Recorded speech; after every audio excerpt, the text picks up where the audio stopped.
नमस्कार मित्रांनो. एबीपी माझा या महत्वाच्या एका न्यूज चॅनलने एक बातमी छापली. प्रत्येक भारतीयाचा स्वाभिमान दुखवणारी ती बातमी आहे. अवास्तव बोलणं करणारे, बडबडणारे ट्रम्प तात्या यांनी काही विधान केले. भारताला नरकाची भूमिका दिली, उपमा दिले. आता ही बातमी खरी आहे की खोटी आहे याचं पडताळा पहिला सरकारने आणि शासनाने केला पाहिजे. जर ही बातमी खरी असेल तर मात्र शासकीय पातळीवरनं, अगदी केंद्र शासन असेल, राज्य सरकारे असतील, त्यांनी समाज माध्यम, प्रसार माध्यम आणि त्यांच्या परीने जिथे जिथे शक्य आहे तिथे निषेध करायला पाहिजे. केवळ समाज माध्यमावर किंवा नागरिकांनी निषेध करून चालणार नाही. तुम्ही जसे छोट्या छोट्या कारणावरून मोर्चे काढता, निषेध व्यक्त करता, बोलघेवडेपणा करता, आता खरी गरज या ट्रम्पच्या विधानाची आणि तुमच्या भारतीयत्वाचं सिद्धता करण्याची आहे. ही बातमी ऐकून किती भारतीय जे अमेरिकेत स्थायिक झालेत, स्थलांतरित झालेत, ते अमेरिका सोडून निषेध करून परत येणार आहेत. त्यांचे नातेवाईक भारतात राहून निषेध करणार आहेत का? किंवा आपल्या नातेवाईकांना भारतात बोलवून इथे स्थायिक होण्यासाठी प्रयत्न करणार आहेत का? अमेरिकेच्या आर्थिक नाड्या भारताच्या हातात आहेत असं केवळ बोललं जातं, पण आपण नागरिक किती अमेरिकन प्रॉडक्ट्सवर, उत्पादनांवर बहिष्कार टाकू शकतो? किती अमेरिकन सर्व्हिसेस असतील, वस्तू असतील, त्याच्यावर बहिष्कार टाकू शकतो, त्याची होळी करू शकतो?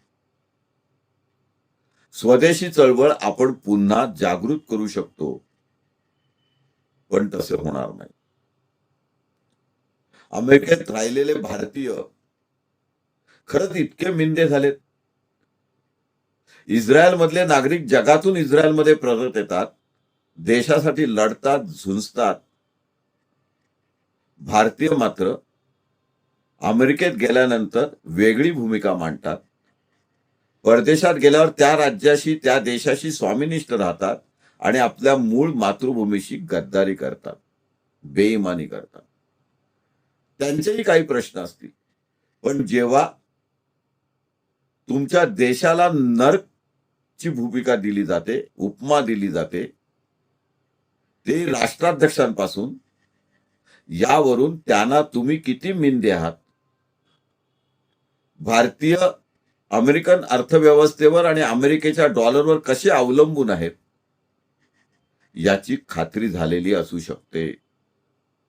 जेव्हा आपलं सरकार यावर मुग गिळून गप्प बसेल तेव्हा ती खात्री दुणावेल.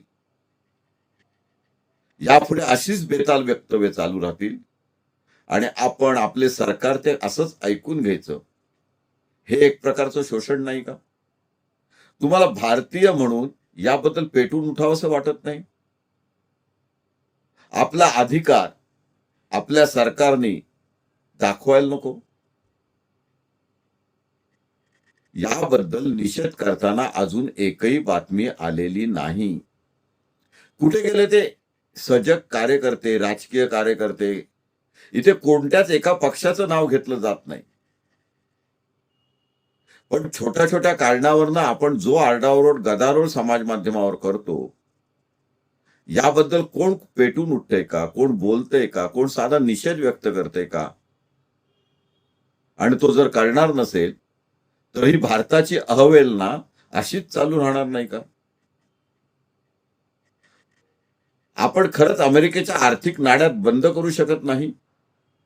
नुसतं एक बहिष्काराचं आणि नागरिकत्व रद्द करून परत येण्याचं शस्त्र जर आपण उभारलं आणि त्याला जर भारतीय नागरिकांनी योग्य प्रतिसाद दिला, विशेषतः अमेरिकेत स्थायिक झालेल्या नागरिकांनी योग्य प्रतिसाद दिला आणि भारत सरकारने सुद्धा त्यांचं योग्य स्वागत आणि पुनर्स्थापन केलं, तर त्यांच्या स्थलांतराला महत्व येईल, एक इतिहास निर्माण होईल. सर्वप्रथम ही बातमी खरी आहे की खोटी आहे याबद्दल स्पष्टीकरण होणं गरजेचं आहे.